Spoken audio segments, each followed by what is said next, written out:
여러분, 정신승리라는 말을 들어보셨습니까? 정신승리한다라고 하는 말 혹시 들어보셨는지 모르겠습니다. 최근에는 이 말을 잘 사용하지 않지만 몇 해 전만 하더라도 이 말이 유행했습니다. 그래서 TV의 연예인들도 이 말을 종종 사용하곤 했습니다. 정신승리. 여러분, 이 말이 무슨 뜻이냐면 실제적으로는 본인에게 굉장히 불리합니다. 아주 안 좋은 상황에 처해 있습니다. 그런데 그런 현실을 외면하고 왜곡하고 무시하면서 그저 혼자서 정신적으로만 자기 위안을 삼는 그런 모습을 정신승리한다, 이런 말로 표현합니다. 여러분, 이 말은 결코 좋은 뜻이 아니기 때문에 예를 들면 이런 식으로 말합니다. 정신승리하지 마, 이렇게 말할 때 종종 씁니다. 또 정신승리하고 있네, 이렇게 말하기도 합니다. 이런 식으로 보통 부정적으로 다른 사람에 대해서, 타인에 대해서 말할 때 사용하곤 합니다. 그런데 여러분, 이 말은요, 정신승리라는 말이, 이 말이 어디서 왔는지 알고 사용하는 사람들을 제가 만나본 적이 없는데요. 이 정신승리라는 말은 중국 근대 문학의 아버지라 할 수 있는 루신이라고 하는 사상가이자 작가가, 한국말로는 노신이라고 하는데요, 그 작가가 쓴 아큐 정전이라는 그 소설에 나오는 말이 정신승리라는 말입니다. 이 소설의 내용인즉슨 이렇습니다. 이 소설의 주인공 이름은요, 이름도 별스러워서 아큐가 소설 주인공 이름입니다. 어느 골목에서 이 아큐가 사람들 앞에서 허세를 떱니다. 그러다가 사람들에게 실컷 얻어맞습니다. 매를 스스로 벌었습니다. 그런데 그렇게 얻어맞을 때는 찍소리도 못하고 있더니 집에 돌아와서는 혼자 오른손으로 자기 뺨을 힘껏 2번을 후려칩니다. 철썩 철썩 2번을 칩니다. 그러면서 스스로 마음을 다독입니다. 그러면서 그 2번 중에 첫 번째 뺨은 내가 비록 다른 사람에게 뺨을 한 대 얻어맞은 거지만, 뺨을 몇 번 쳤다고 그랬죠? 2번 쳤습니다. 2번째 친 것은 내가 다른 사람을 때렸어, 이렇게 스스로 마음을 먹었다 하는 것입니다. 그러면서 결국 내가 승리한 것이다, 이렇게 스스로 자기 위안을 삼는다는 말도 안 되는 그런 상황입니다. 이렇게 말하는 것을 두고서 작가는 그가 정신승리를 하고 있다, 이렇게 말했던 것입니다. 이 루신이 쓴 대표적인 소설 하나가 더 있습니다. 바로 광인일기라는 책입니다. 이 책의 주인공은 아큐정전의 주인공보다 문제가, 상황이 훨씬 더 심각합니다. 그는 나를 제외한 세상 모든 사람들이 식인 행위를 하고 있다, 곧 사람을 잡아먹고 있다, 이러한 망상에 사로잡혀서 살고 있는 사람입니다. 그러다 보니 자기 눈앞에 있는 모든 사람들의 행위가 자기를 잡아먹기 위한 행위로만 읽혀지는 것입니다. 그래서 이런 말을 합니다. 소설에서 이런 말을 합니다. 나는 머리끝에서 발끝까지 소름이 오싹하였다. 놈들은 나를 잡아먹을 완벽한 채비를 갖추었구나, 이렇게 말하고 있습니다. 여러분, 작가 루신의 이러한 소설들은요, 당시 중국이 왕이 다스리던 왕조 시대라고 하지요. 그 차이니즈 다이내스티가 이제 끝나고 이제 이전과는 전혀 다른 통치 체제라 할 수 있는 소위 말하는 중화민국 Republic of China가 시작되는, 곧 오늘날의 중국이 시작되는 그 변화의 시기에 씌어진 책입니다. 그런 상황을 배경으로 하고 있었습니다. 이처럼 전과 후가 완전히 급격하게 달라지는 그런 상황을 일컬어서 시대의 격변기다, 이렇게 사회학이나 정치학에서 부르는데요.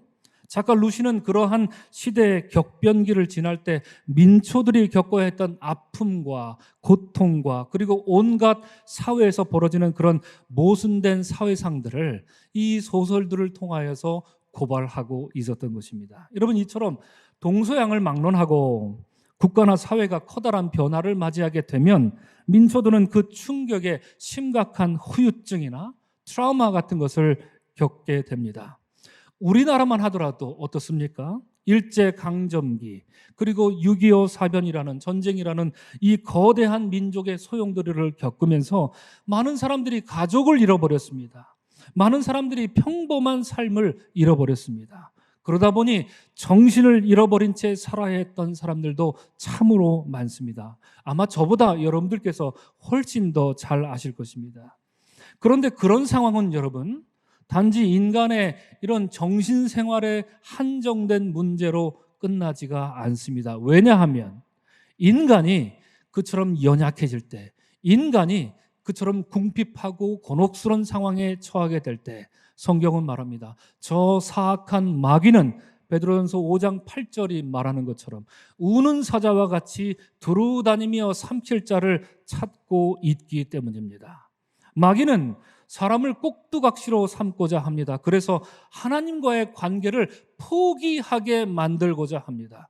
그리고 하나님의 자녀로서 살지 말라고 마귀는 사람에게 종용합니다. 그러기 위해 길을 쓰고 방해를 합니다. 더 나아가서 마귀는 피조물로서의 인간이 지니고 있는 그 고귀한 존엄성, 하나님이 인간에 부여하신 그 고귀한 존엄성을 완전히 짓밟고자 하는 행위를 서슴지 않고 벌입니다. 하나님과 인간의 사이를 멀게 하고 끊어지게 하려는 것, 그것이 마귀의 목적이기 때문입니다. 오늘 말씀에 나오는 거라사의 광인 이야기도 이런 이해와 여러분 맥을 같이 하고 있습니다. 당시 거라사 지방은 어땠는지 아십니까? 당시 거라사 지방은 로마 제국이 이스라엘을 식민 지배하기 위한 전초 기지였습니다. 그래서 이곳엔 여러분 다른 마을에 비해서 유독 로마에서 파견된 군인들이 고을마다 넘쳐났습니다. 로마 군인들은 그 땅에 살고 있던 그 원주민들, 거라사 주민들을 겁박하고 위협하면서 오히려 자기들이 그 땅의 주인인 양 행세를 하곤 했습니다. 여러분 2018년 TVN에서 방영된 미스터 션샤인이라는 드라마를 혹시 보셨는지 모르겠습니다. 이 드라마를 보면 여러분 물론 이병헌도 나오고요, 김태리라는 이 걸출한 배우들도 나오지만 이 유연석이라는 젊은 배우의 연기 제가 참 좋아했는데요.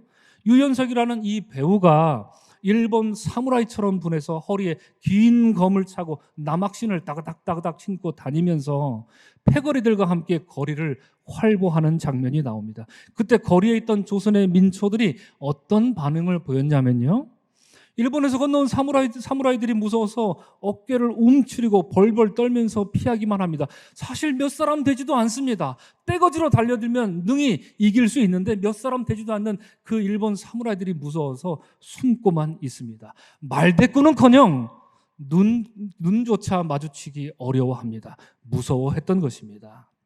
오늘 본문에 나오는 거라사 지역도 여러분 이와 비슷하거나 혹은 더 심한 상황에 놓여 있었습니다. 그런 상황이라면 여러분 사람들은요 평범한 생활을 유지하기가 매우 어렵습니다. 로마 군인의 칼에, 창과 칼에 비명 횡사한 사람들도 많았을 것이고요, 또 지금껏 오랫동안 살던 집에서 쫓겨나서 갑자기 거리로 내몰린 사람들도 왕왕 있었을 것입니다. 자식을 잃고 부모를 잃고 황망한 정신으로 멍하니 저 먼 광야를 바라보면서 살아야 했던 사람들도 있었을 것입니다. 이처럼 여러분 갖가지 두려움 속에서 살았던 거라사의 사람들은 그래서 궁핍한 경제적 상황은 기본이었고요, 식민지 지배를 받고 있다는 어두운 정치적인 상황도 그랬지만 무엇보다도 그들은 암울하고도 불안한 정신과 암울하고도 불안한 영혼으로 살아가야 했던 것입니다.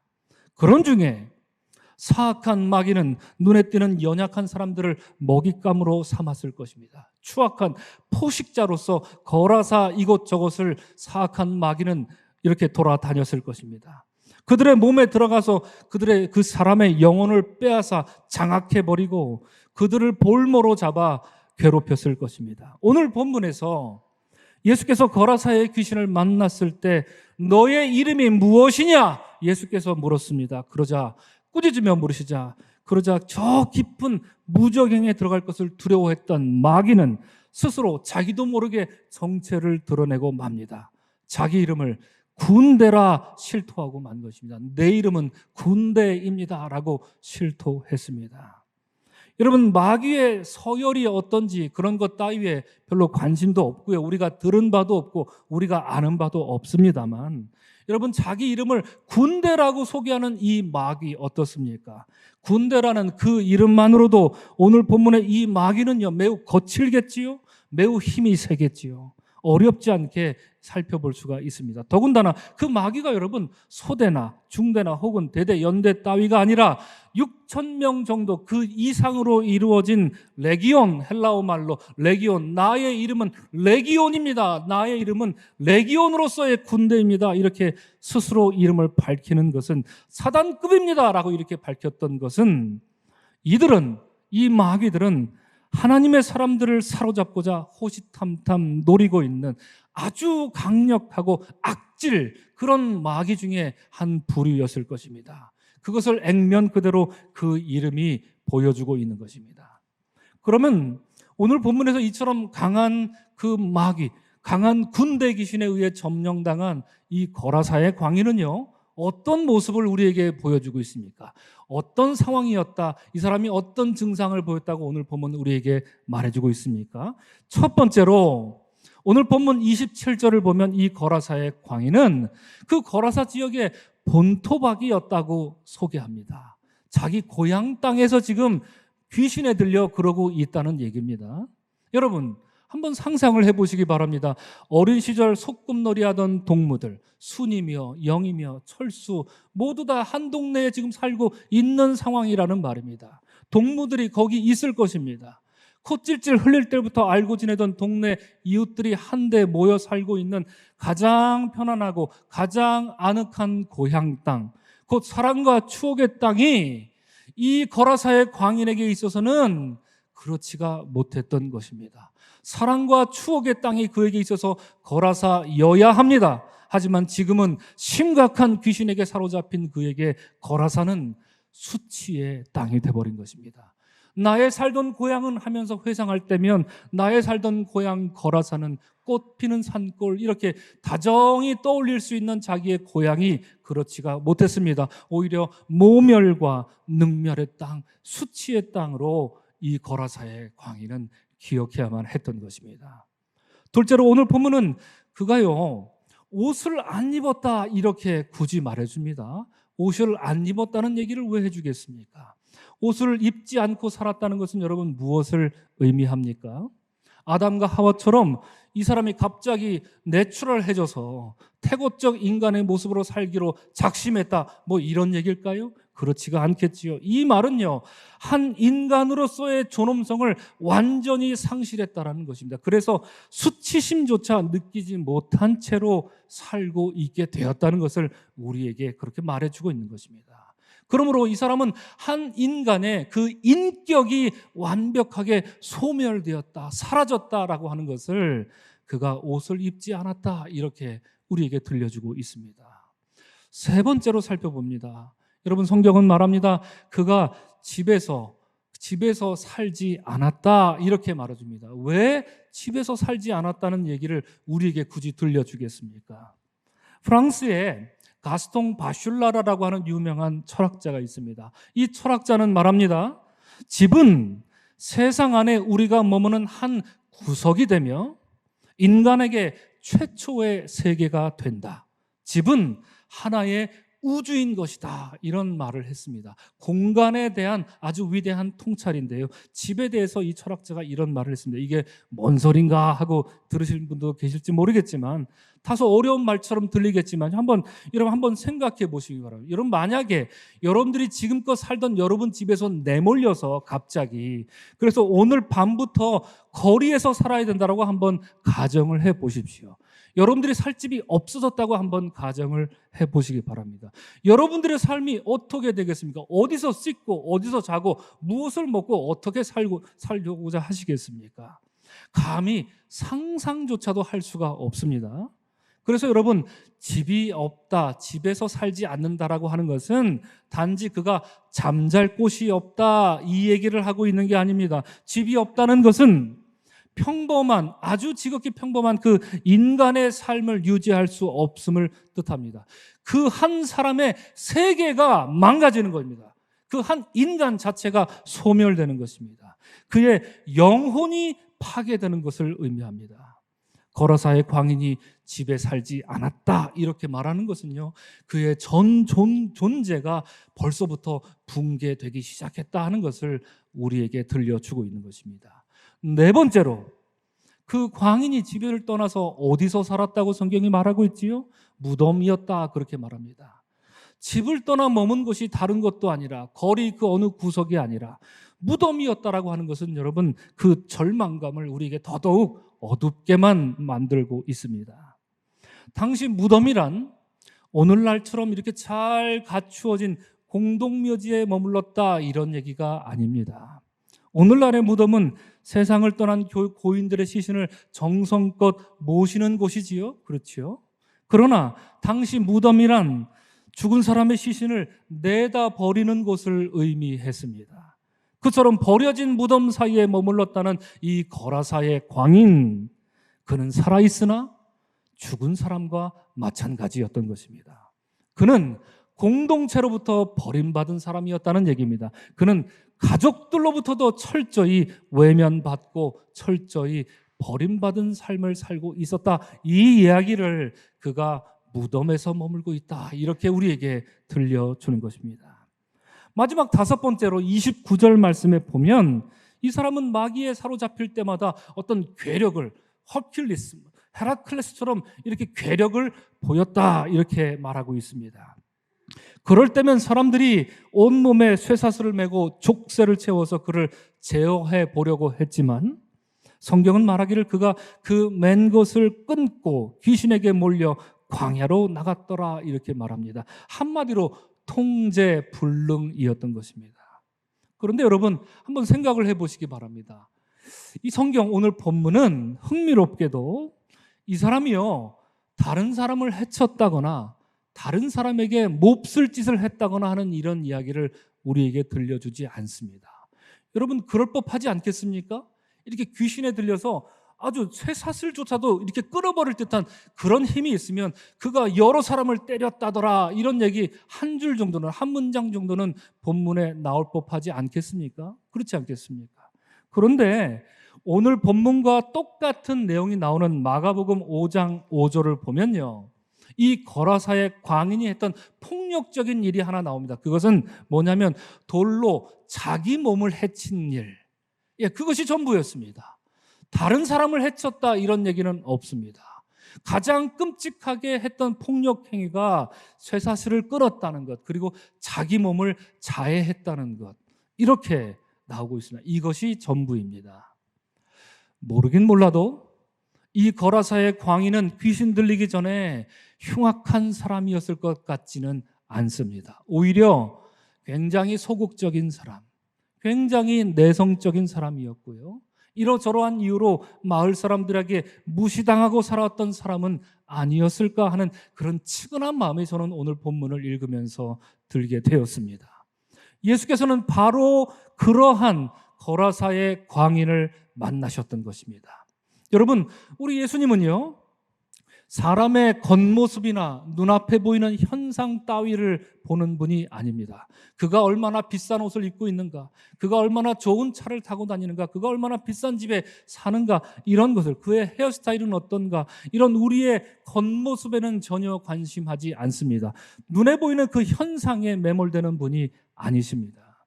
예수님은 인간의 역사와 그 마음을 읽는 분이시기 때문입니다. 사마리아 여인을 만난 예수님은 어떠셨습니까? 그녀의 현재뿐만 아니라 과거를 일리관지로 한꺼번에 훑으셨습니다. 삭개오를 만났을 때도, 그리고 니고데모를 만났을 때도 예수님은 그들의 겉모습이 아니라 그들이 지나온 삶의 내력을 하나씩 둘씩 면면히 훑어보시며 읽으셨던 것입니다. 오늘 본문에서 예수님이 이 거라사의 광인을 만난 것도 마찬가지 아니겠습니까? 그리하여 하나님의 피조물이 더러운 마귀에게 희롱당하는 것을 예수님은 더 이상 참아두고 볼 수가 없었기에 하나님이 천하보다 더 귀하게 여기시는 그 영혼을 바라보시면서 그를 제자리로 돌려놓고자 하셨던 것입니다. 오래전 시인가 촌장이라는 이름으로 활동하던 하덕규라는 가수를 여러분 아시는지 모르겠습니다. 지금은 목사님이 되신 분인데요, 그분이 부른 노래 중에 풍경이라는 노래가 있습니다. 저도 너무 좋아하는 노래라서 즐겨 부르는 노래이기도 합니다. 가사가 이렇습니다. 세상 풍경 중에서 제일 아름다운 풍경, 모든 것들이 제자리로 돌아가는 풍경, 이렇게 노래가 시작됩니다. 여러분, 가사말도 참 아름답지요. 그리고 이 말에 여러분 고개가 이렇게 수긍이 됩니까? 그렇죠. 모든 것들이 왜곡된 삶에서 벗어나서 다시 제자리로 돌아가는 풍경, 그것이 제일 아름다운 풍경이다, 이렇게 노래합니다. 사실 실상 이 시인과 촌장은 이 노래를 만든 것이 많은 영혼들이, 세상에 떠도는 많은 영혼들이 주님께로 돌아오는 그 풍경이 참으로 아름다운 풍경이다 하는 그런 마음을 담아서 사실 이 노래를 만든 것이기도 했습니다. 예수께서 그에게 베풀어 주신 일이 바로 이 노랫말과 같습니다. 옷을 벗고 다녔다고 했지요. 옷을 벗고 다니던 그에게 예수님은 다시 옷을 입히시고, 집을 나가서 살았다고 했지요. 그래서 무덤에서 짐승처럼 지내는 그를 예수님은 다시금 집으로 돌아가게 하셨던 것입니다. 그래야 다시 온전한 정신이 회복되고 돌아오고, 이후로 하나님의 자녀로서의 위엄을 지키며 그 제자리에서 살 수 있도록 해 주신 것입니다. 그가 제자리로 돌아가는 풍경을 보고자 하셨던 얘기가 바로 오늘 본문의 위대한 사건이었던 것입니다. 비록 귀신은 여러분, 예수님을 보자마자 뭐라고 예수님을 불렀던 거예요? 지극히 높으신 하나님의 아들 예수여 라고 아주 간들간들 예수님 앞에 알랑방귀를 꺼가며 예수님의 이렇게 비유를 맞춰가면서 예수님에게 다가갔지만, 예수님은 그 귀신 따위에는 눈길조차도 주지 않으셨습니다. 궁결함 가득한 예수님의 눈에는 귀신에게 사로잡힌 그 불쌍한 영혼만 보였기 때문입니다. 그가 하나님의 피조물로서 제자리로 돌아가는 그 아름다운 풍경을 그리는 것만이, 그것을 구상하는 것만이 예수님의 눈에, 예수님의 머리에 온통 가득 찼기 때문입니다. 이에 예수께서는 귀신에게 명령하시기를 그 사람에게서 나오라 호통치시며 말씀하십니다. 그 사람에게서 나오라. 그리고 예수께서 귀신들에게 돼지떼에게 들어가기를 허락하시자 마치 기다렸다는 듯이 조금도 지체함 없이 귀신들은 그 돼지들에게로 훌쩍 건너가 버렸습니다.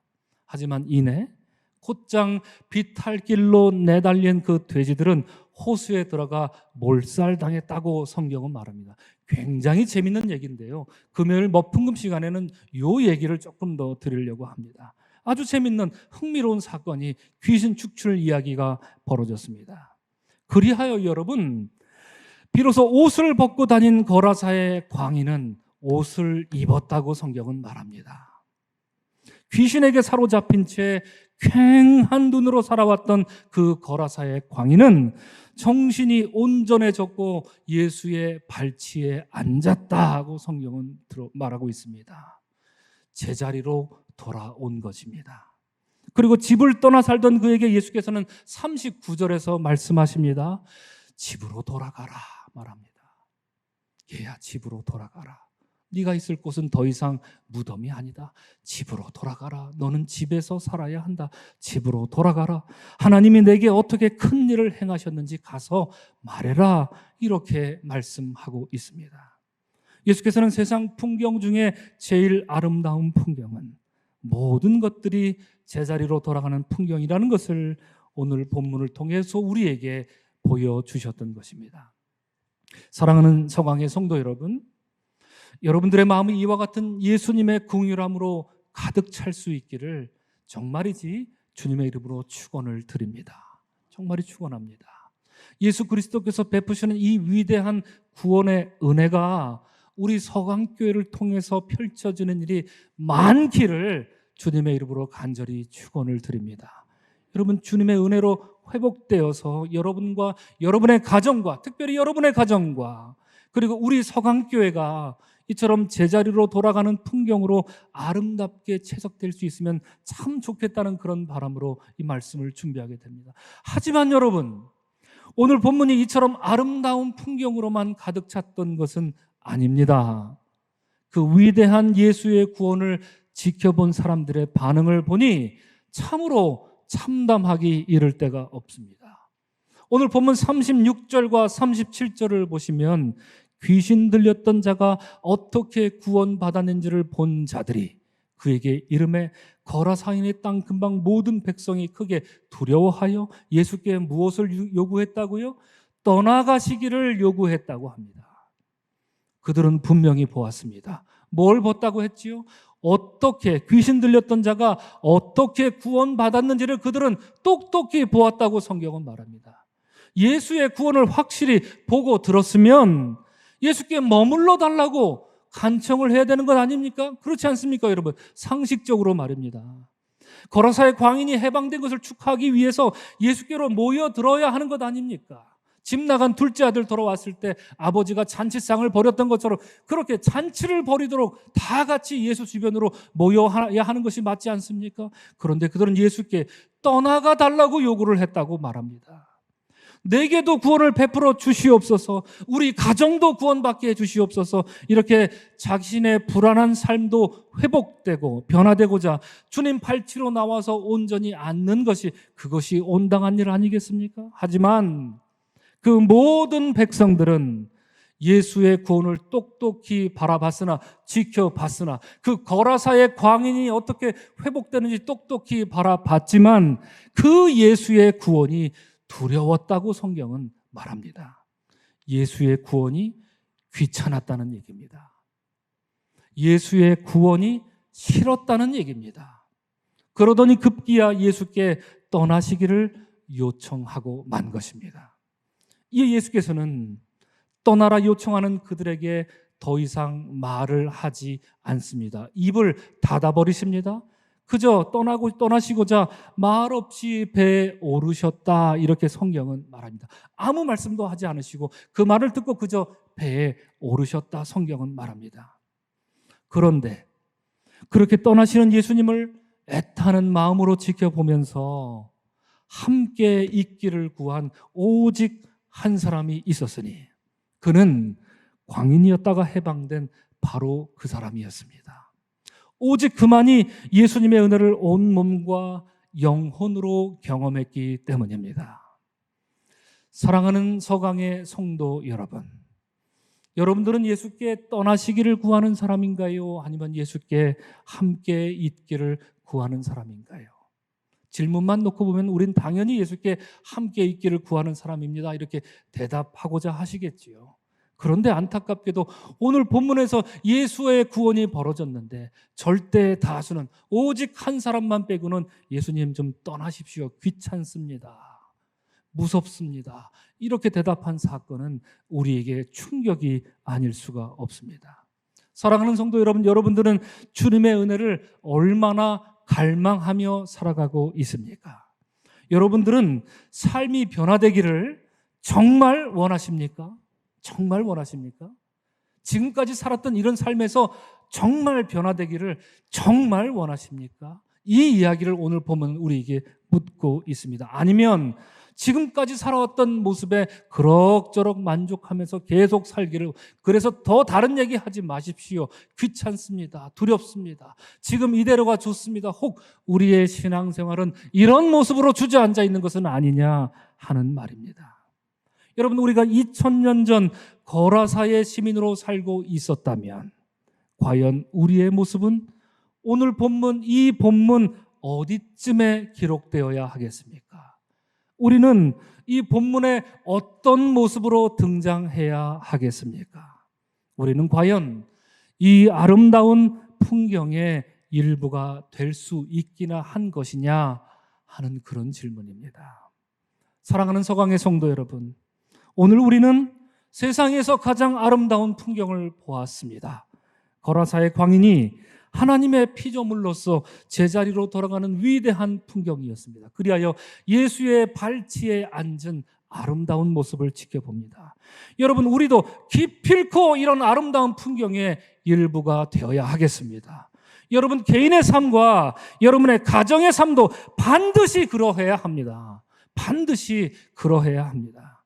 그래야 우리의 서강 공동체가 머물고 싶은 풍경이 되어서 우리뿐만 아니라 저 세상을 위해 그런 풍경을, 아름다운 풍경을 빚어나가는 그런 공동체가 될 수 있기를 주님의 이름으로 간절히 축원합니다. 아멘. 기도하겠습니다. 위대하신 하나님, 언제나 인간들을 향하여서 긍휼의 눈을 거두지 않으시는 위대하신 하나님, 오늘 우리는 예수 그리스도의 위대한 구원 사건, 가장 아름다운 풍경을 보았습니다. 이 위대한 풍경 앞에 우리는 과연 무엇으로 등장할 수 있겠습니까? 주님, 우리는 예수님 함께 머무시기를 구하며 그의 발치 앞에 앉기를 소망하는 사람입니까? 아니면 지금 이 모습이대로 내버려 두시고 그저 갈 길 가십시오, 주님께 이런 요구를 할 사람들입니까? 돌이켜보니 우리는 주님을 사랑한다 고백하면서도 주님과 항상 함께 동행하기를 원치 않았던 모습도 참으로 많았습니다. 우리에게 긍휼을 베풀어 주시고 불쌍히 여겨 주시사 우리로 하여금 아름답고도 복된 그러한 풍경들을 빚어나가는데 조금도 부족함이 없는 그런 믿음의 사람들, 믿음의 가정들, 그런 서강교회 될 수 있도록 인도하여 주시옵소서. 감사하고 축복하며 예수님의 이름으로 기도합니다. 아멘.